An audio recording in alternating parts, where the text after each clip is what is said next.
Les coups de pouce, ça c'est important. Dieu seul sait si Ouais. tu aimes ces villages depuis déjà plus de 50 ans. Monsieur le maire, bonjour monsieur le maire. Un coup de pouce aujourd'hui à des éleveurs. Oui, Coupe. c'est vrai. La semaine précédente, j'ai essayé de donner des coups de pouce pour sauver des commerces ruraux en voie de disparition. Ça a fonctionné, Cette on en a parlé la semaine- semaine dernière. Hein. Voilà. Et cette semaine, je voudrais donner un coup de pouce à un agriculteur, parce qu'on a besoin aussi des agriculteurs pour conserver des villages qui restent en vie. Alors là, c'est plus précisément un couple de jeunes éleveurs de moutons qui sont installés à Lioux, pardon, L-I-O-U-X, à 15 km d'Apt, là, vous voyez. Alors, Lioux, c'est un village de 250 habitants qui est bâti au pied d'une falaise impressionnante, une falaise de 100 mètres de haut, dans le parc naturel régional du Luberon. Alors, Émilien et Émilie Bonnet se sont installés là il y a 8 ans. Ils ont aujourd'hui un troupeau de 700 moutons qui pâturent toute l'année en extérieur, je le précise, sur des terres en friche ou sur les collines environnantes.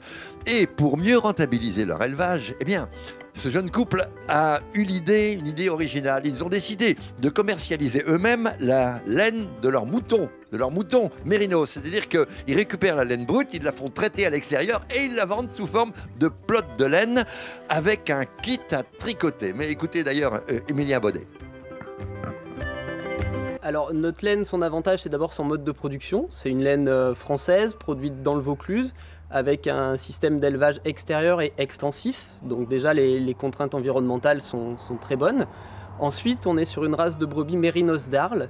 Donc les mérinos d'Arles, elles ont cette capacité d'avoir une mèche longue et une laine très douce. Donc c'est-à-dire, c'est de la laine qu'on va pouvoir peigner pour faire un produit final d'une grande douceur.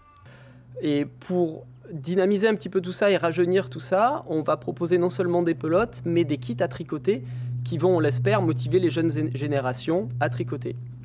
Voilà. C'est une très bonne idée, je trouve, qui méritait d'être soutenue. Elle vient d'être lancée. En fait, elle sera opérationnelle qu'au mois de janvier. Mais déjà, regardez, Nathalie vous montre le kit en carton donc, que l'on pourra commander par Internet et dans lequel on va trouver des pelotes de laine, donc des moutons de monsieur et madame Bonnet, avec des aiguilles à tricoter en bois fabriquées en France, en Bretagne, la petite aiguille à laine également, les petits boutons en bois, le patron pour faire par exemple, regardez ça si c'est pas mignon, c'est pas mignon ça. Regardez un une petite robe de bébé, magnifique. Voilà le résultat final.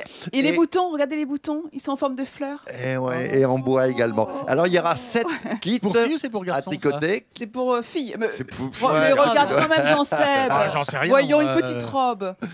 Voilà, donc il y aura 7 kits pour faire soit des bonnets, soit des bandeaux, des gilets, etc. Et on pourra se les commander par Internet, donc à partir de janvier. Et du Made in bien qu'ils France. fassent des chaussettes parce que la laine mérinos c'est très bien pour le froid. On va y Alors, avoir droit, j'ai une nous. demande personnelle, si je pouvais me tricoter des chaussettes. Merci. Ouais. Oui. Dis-moi, c'est l'agriculture à l'heure digitale, quand même, là, par Internet et tout, c'est très malin. Et oui, voilà, c'est une façon de revenir à des méthodes traditionnelles, mais en profitant de tous les apports de la technologie moderne. Et ça, écoute, c'est l'avenir de la petite agriculture. Justement, dont on a tu sais, besoin. on va tout mettre, évidemment, comme à chaque fois, sur France3.fr.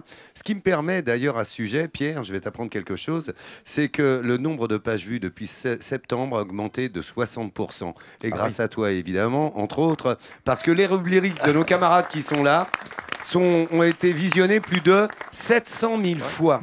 Voilà, alors merci à vous que de suivre, évidemment, sur France3.fr, toutes les rubriques que vous avez là. Oui, Pierre. Laurent, pardon. oui, je voulais juste ajouter que Émilien et Émilie Bonnet sont nominés parmi les trophées 2013 de la création et reprise d'entreprises en Vaucluse qui seront décernés le 19 décembre à Avignon. Je crois même qu'ils sont favoris pour être parmi les lauréats. Et nous, en tout cas, en attendant, on va leur remettre, ma chère Nathalie, le talent. Midi en France, Midi bien en évidemment. France, dont ils pourront se prévaloir, bien sûr, désormais auprès de leurs clients qui seront, je l'espère, très nombreux. Voilà, c'est beau ces coups de pouce, mon Pierre. Merci beaucoup. Tu voulais rajouter quelque chose brièvement, Hélène? Juste pour dire à nos téléspectateurs qu'effectivement, sur le site France3.fr, dans les pages Midi en France, ils peuvent vraiment aller consulter rubrique par rubrique. C'est découpé, toutes les villes, toutes les rubriques, et c'est génial pour consulter Midi en France à l'heure d'autres heures que la diffusion. Voilà, France3.fr évidemment. Et merci d'être si nombreux à nous suivre. Plus de 60% d'augmentation en à peine 2 mois.